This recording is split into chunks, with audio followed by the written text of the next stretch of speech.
Hi, I'm Alan Smith and welcome to the show. I'm at one of my favorite places to shop during the season. It's me and Mcgee Market. And I don't know about you, but I love places like this because it's local and they've got delicious things that are in season. Not only fresh produce, but lots of yummy other things like jams, jellies, cakes, as well as pickles. I bet you have a market just like this in your own community that you love just as much as I do. Well, in today's show, we're going to learn more about the family behind this and the local farmers that provide produce to the community. Let's get started.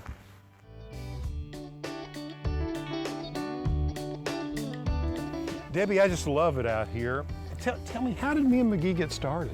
Well, my husband had cancer and we needed a little extra income. I see. So we do have 8 pecan trees on our property. Yes, they've been falling this morning. Yes, they are.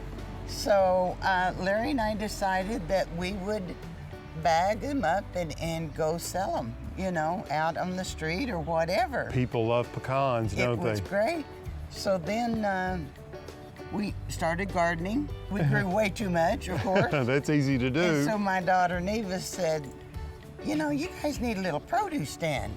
So that's where it started, and it's done nothing but grow. When I walked around, I couldn't believe the range of things that you have here. I mean, before it was pecans. That's right. And then whatever you were growing in the garden, but now Yes. you have all kinds of wonderful pickles and jellies and jams that you create. And then I opened up the freezer. You showed me what I call the vault now. The vault. Full of all those wonderful heritage meats. We are. Yeah. We've just about got every aspect, you know, covered. I love it when you bring the community together and let them meet some of the producers of some of these handcrafted foods. We're doing a Meet the Makers event, so it's a way to get our customers and our vendors together to where you can see the people behind the product. Vendors love it. It gives them, you know, kind of the limelight too.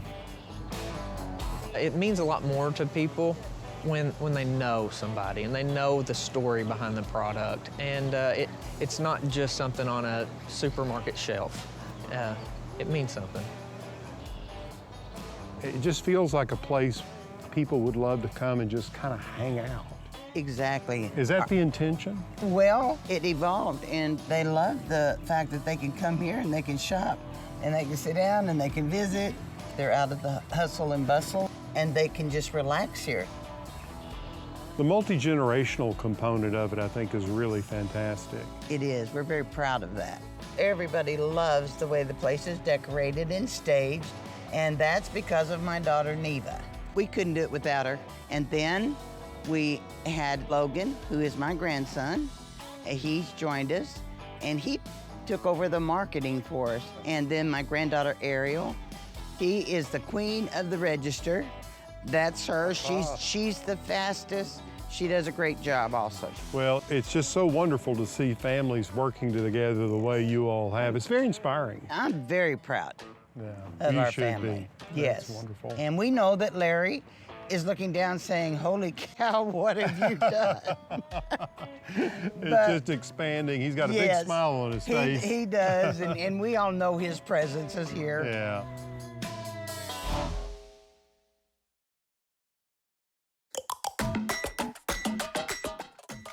Meet a chef that's dedicated to supporting local farmers. Up next.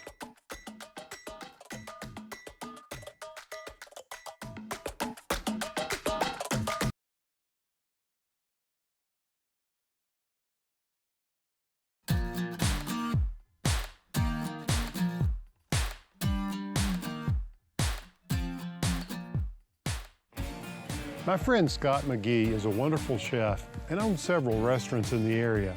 He's a big believer that good food starts with where the food comes from and how it's grown. Flavor and variety coming from local farmers. Let's check it out. All right, ladies, we have our seasonal fig and pancetta pizza. My name is Scott Mcgee, and I'm the executive chef of a group of restaurants called Yellow Rocket Concepts here in Arkansas. All the restaurants use a ton of local stuff. I go to every single farmer's market. I don't discriminate. I'm closest to the Hillcrest Farmer's Market, So I go there religiously every Saturday morning. Westover Hills is on Tuesdays, the Bernice Market on Sundays. If you hear about it, let me know. Typically, if it's a small local farmer, they are organic with integrity. And through that process, you get a much higher quality of fruit or vegetable. Sometimes you have to deal with a little blemish here and there, and I see that as a positive thing. If you get a piece of fruit or a vegetable that it just looks like it was, it was printed in a 3D printer, then there's a problem. I like to buy what the farmers have too much of, which is usually what is perfectly in season. And so when the farmers have a glut of something, you're gonna see that on my specials for 5 weeks. And late season, when everyone has way too much basil, pesto is gonna pop up on my menus. And I think it's a natural way to eat, and it's the way people have been eating for thousands, if not hundreds of thousands of years. Me and Mcgee is a farm stand, and it's relatively close to Little Rock, and it's an incredible conduit for chefs because they're buying from local farmers and reselling it. As a chef, it's exciting. Every week is something new, and I can support them and local farmers at the same time. To me, there's a magic in finding food in the peak of its season, picked at its peak of ripeness, grown by a farmer and a farm family who put love into that soil and into that vine or into that plant. And so to me, there's beauty and simplicity and really, really great produce and great farmers really make that dream come true for a lot of chefs.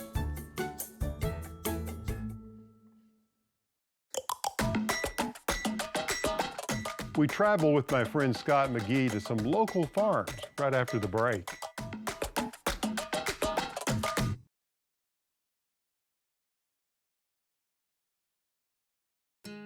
Now, we've seen how my buddy Scott Mcgee is all about supporting local farmers, so why don't we take a ride with him and take a look at what the Barnhill family's growing. This old truck is a 71 Chevy Cheyenne. It's a year younger than me, so it's a great farm truck.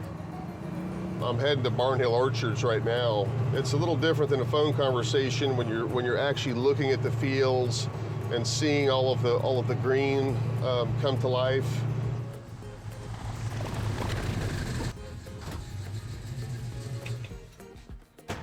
Hey, Echo. Hey, Scott. How you doing? Oh, it's great to see you. Hey, Biscuit. Yeah, she's my greeting committee. Good to see you. Good to see you, too. Anytime we have an extra amount of produce, I can always call Scott and let him know what we have, and he's always there for us, and he's going to buy that kind of thing. We still got some green leaf lettuce growing. We'll have this all winter. We're at the last of our pears.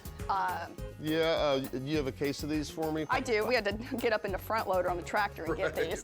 I love being out here with my mom and dad. They're both very active. They're 87 and 88 years old, and you would never know it. They get up every morning with my brother and I, and they're out here on the farm and they're working.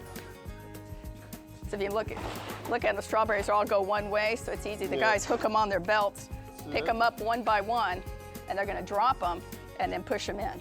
Yeah, people don't think that's as pretty as the big red fruits, but I do. I think that's just as beautiful. Yeah, that's got a nice root system on it.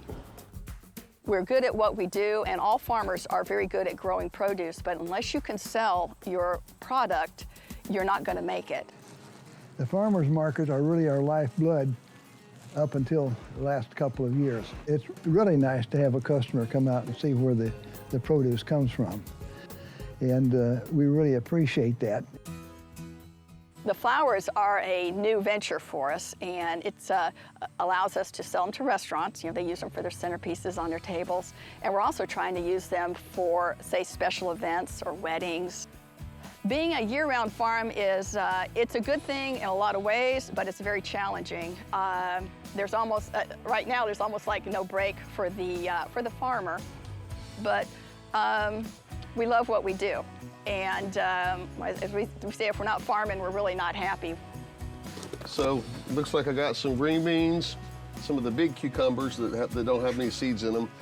Got some sweet potatoes, got some late season Arkansas tomatoes, some lettuce to try out at Big Orange, some late season pears, which are delicious. strawberry jam. And I'm gonna put these little beauties on some pizza today with some goat cheese. Thank you, guys. I'll be back soon. All right, thanks, Good to Scott. see We you. appreciate it. Thanks, Rex. Appreciate you, You're man. welcome, Scott. Bye, Biscuit. Thank you.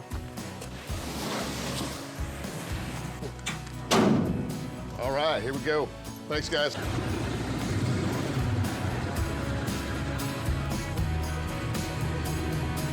When you're actually looking at the fields and seeing all of the green come to life, that helps me plan. But really, it's just an excuse to come out here and hang out with them, because that's just such a joy to be a part of their life and get to be a small part of their success.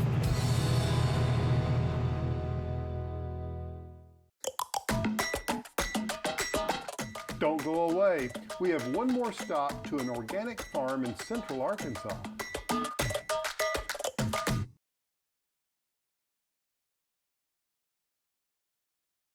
As we follow Scott on his food journey, we go to Rattles Garden, where Tara Staten and her two helpers show us what farming is all about there.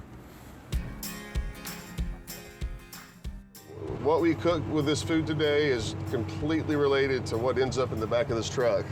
So, and that's part of the magic of it. That's part of the fun of it.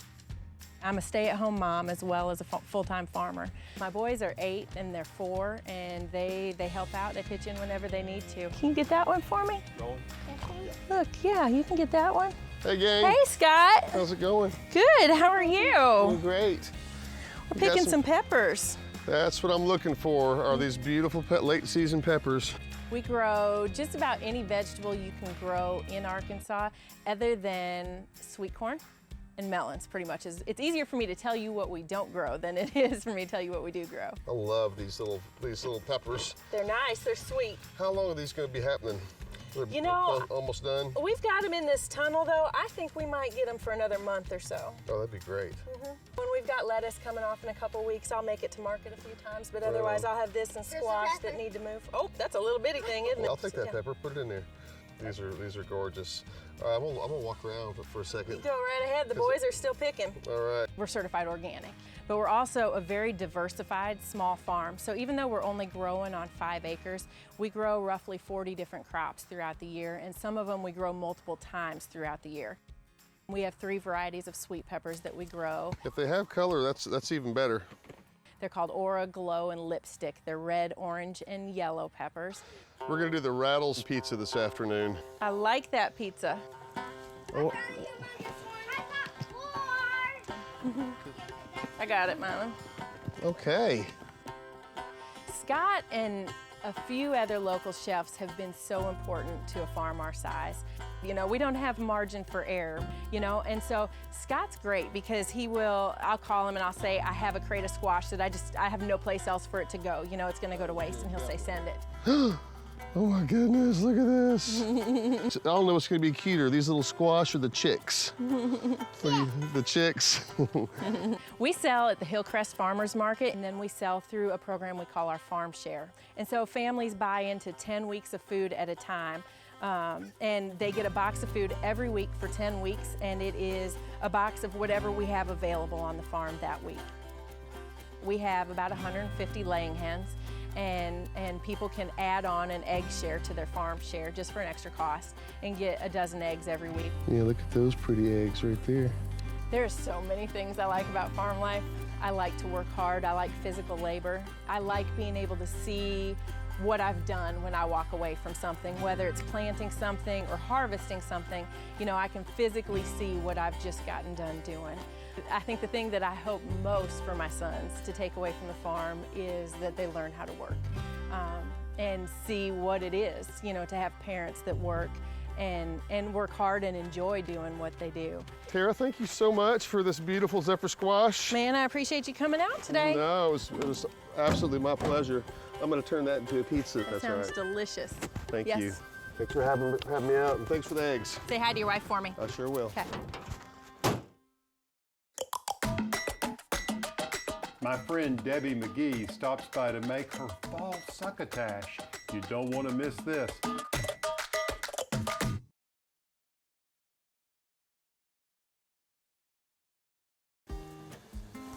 So this is the recipe, This is the recipe.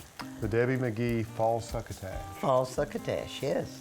Whatever's out there, put it in. And that's sort of the premise behind a succotash, isn't it? It is. So far, we've got what?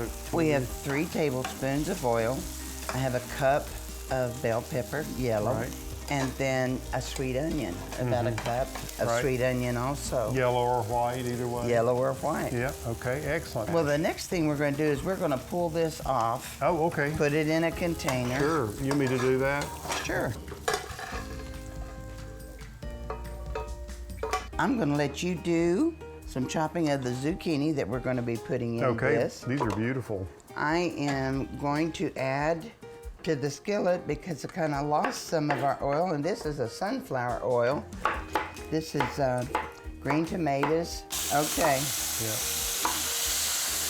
Oh, look at that. Then I'm going to add some corn, and I like shoe-peg corn, so I kind of like to mix it up Yeah, just a little look bit. at that. I hadn't thought about that. Okay, and now, oh Now yeah. here comes the baby lima bean. Well, that's kind of what defines a succotash to It me. does. You really have to have a bean in there. We can go ahead and put them in. Okay, all right. Here we go. I'm just going to do it by hand. Here you go. And this is going to be rotel. That's Okay. what I chose because we can't So this have is any fresh. Okay, you don't want to use the fresh. I use Amish butter, and I That's always like something I've not used before in a my little succotash. butter in this. And then we're going to add some fresh garlic. And this is a teaspoon of pepper. Right. And then we're going to do our salt. And this is 2 teaspoons of salt. 2 teaspoons makes sense, right? Yes. And I like a little thyme. Okay. This is a 1/4 of a teaspoon. So here goes they're cooked nicely, and we're trying to, I guess, get the zucchini and the green onions Yes. kind of to that consistency. And then And the this broth. is the brats. It has been cooked and it's, been diced. Yes. Help with that. I'm gonna do just a splash of lemon. Okay. So it's butter, thyme, and lemon.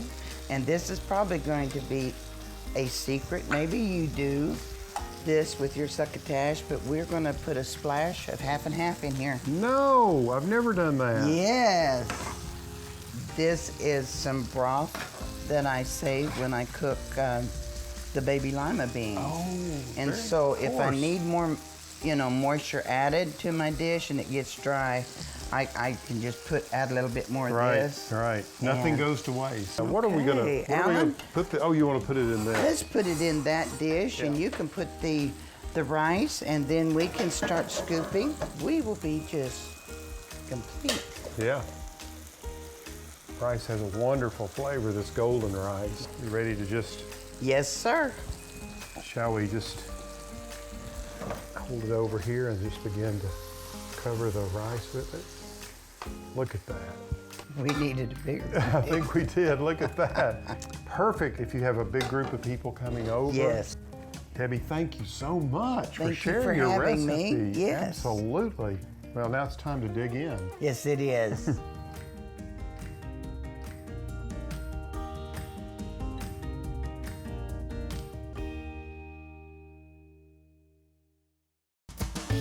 Want to learn more? Visit pallansmith.com for delicious recipes, garden tips, blog posts, and our online store.